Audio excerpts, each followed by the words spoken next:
bring upon us loss instead of profit. Charity?"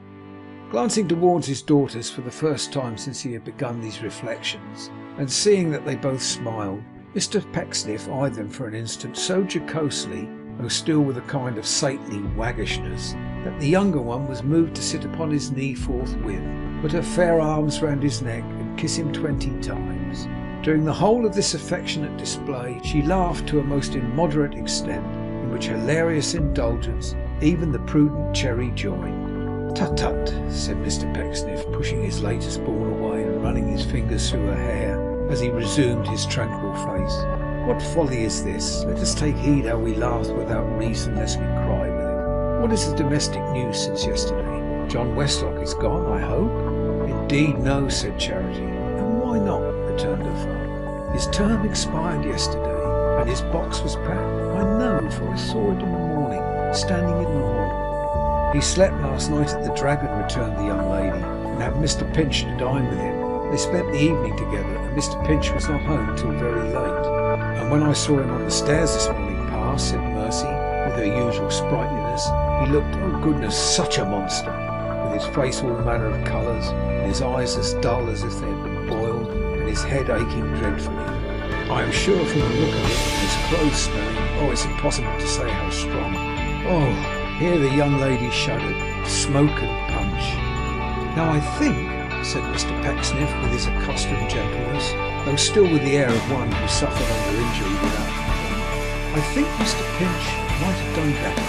He chose for his companion one who at the close of their intercourse had endeavoured, in me, to wound my feelings. I'm not quite sure that this was delicate in Mr. Pinch. I'm not quite sure that this was kind in Mr. Pinch. I will go further and say I'm not quite sure that this was even ordinarily grateful in Mr. Pinch. But what can anyone expect from Mr. Pinch?" cried Charity, with a strong and scornful emphasis on the name, as if it would have given her unspeakable pleasure to express it in an acted charade on the calf of that gentleman's head.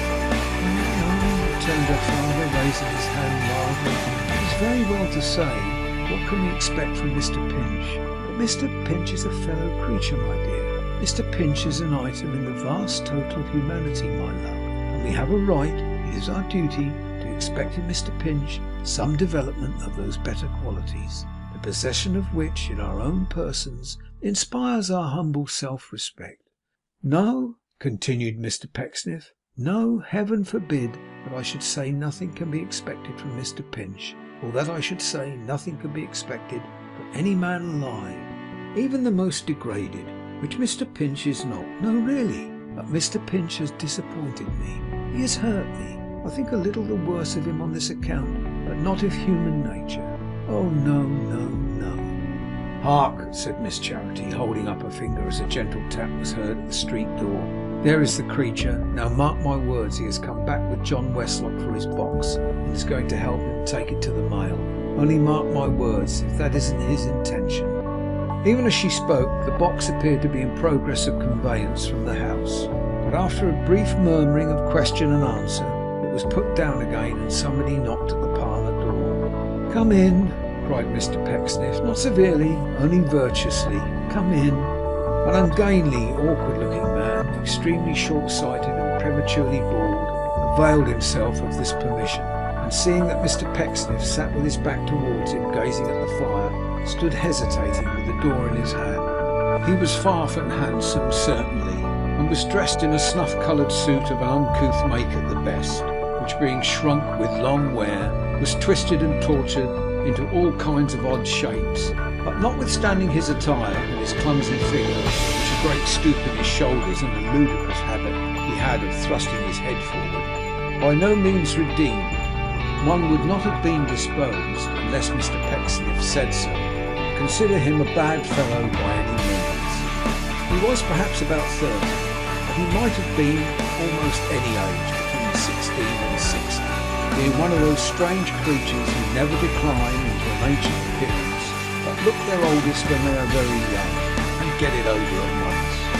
Keeping his hand upon the lock of the door, he glanced from Mr. Pecksniff to Mercy, from Mercy to Charity, and from Charity to Mr. Pecksniff again several times, but the young ladies, being as intent upon the fire as their father was, and neither of the three taking any notice of him, he was fain to say at last, "Oh, I beg your pardon, Mr. Pecksniff. I beg your pardon for intruding, but—" "No intrusion, Mr. Pinch," said that gentleman very sweetly, but without looking round. "Pray be seated, Mr. Pinch. Have the goodness to shut the door, Mr. Pinch, if you please." "Certainly, sir," said Pinch, not doing so, however, but holding it rather wider open than before, and beckoning nervously to somebody without. "Mr. Westlock, sir, hearing that you were come home—" "Mr. Pinch," said Pecksniff, wheeling his chair about and looking at him with an aspect of the deepest melancholy. "I did not expect this from you. I have not deserved this from you." "No, but upon my word, sir," urged Pinch. "The less you say, Mr. Pinch," interposed the other, "the better. I utter no complaint, make no defence." "No, but do have the goodness, sir," cried Pinch with great earnestness, "if you please. Mr. Westlock, sir, going away for good and all, wishes to leave none but friends behind him. Mr. Westlock and you, sir, had a little difference the other day, but you have had many little differences." "Little differences!" cried Charity. "Little differences!" echoed Mercy. "My loves," said Mr. Pecksniff, with the same serene upraising of his hand. "My dears." After a solemn pause, he meekly bowed to Mr. Pinch, as who should say, "Proceed." Mr. Pinch was so very much at a loss how to resume, and looked so helplessly at the two Miss Pecksniffs, that the conversation would most probably have terminated there, if a good-looking youth, newly arrived at man's estate, had not stepped forward from the doorway and taken up the thread of the discourse. "Come, Mr. Pecksniff," he said with a smile, "don't let there be any ill blood between us, pray. I am sorry we have ever differed, and extremely sorry I have ever given you offence. Bear me no ill will at parting, sir." "I bear," answered Mr. Pecksniff mildly, "no ill will to any man on earth." "I told you he didn't," said Pinch in an undertone. "I knew he didn't. He always says he don't." "Then you will shake hands, sir," cried Westlock, advancing a step or two and bespeaking Mr. Pinch's close attention by a glance. Said Mr. Pecksniff in his most winning tone. "You will shake hands, sir?" "No, John," said Mr. Pecksniff with a calmness quite ethereal. "No, I will not shake hands, John. I have forgiven you. I had already forgiven you, even before you ceased to reproach and kill me. I have embraced you in the spirit, John, which is better than shaking hands." "Pinch," said the youth, turning towards him with a hearty disgust of his late master, "what did I tell you?" Poor Pinch looked down uneasily at Mr. Pecksniff, whose eye was fixed upon him as it had been from the first, and looking up at the ceiling again, made no reply. "As to your forgiveness, Mr. Pecksniff," said the youth, "I'll not have it upon such terms. I won't be forgiven." "Won't you, John?" retorted Mr. Pecksniff with a smile. "You must. You can't help it. Forgiveness is a high quality, an exalted virtue, far above your control or influence, John. I will forgive you. You cannot move me to remember any wrong you have ever done me, John." "Wrong!" cried the other, with all the heat and impetuosity of his age. "Here's a pretty fellow! Wrong! I have done him. He'll not even remember the £500 he had with me under false pretences, or the £70 a year for board and lodging that would have been dear at 17. Here's a martyr!"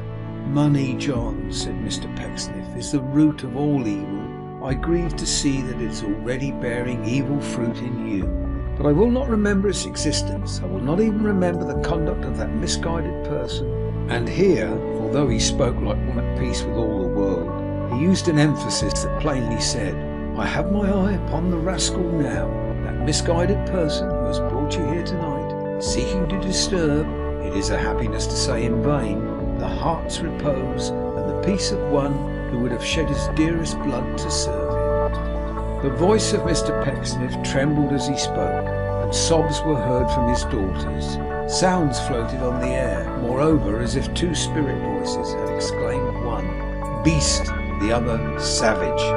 "Forgiveness," said Mr. Pecksniff, "entire and pure forgiveness is not incompatible with a wounded heart. Perchance when the heart is wounded it becomes a greater virtue.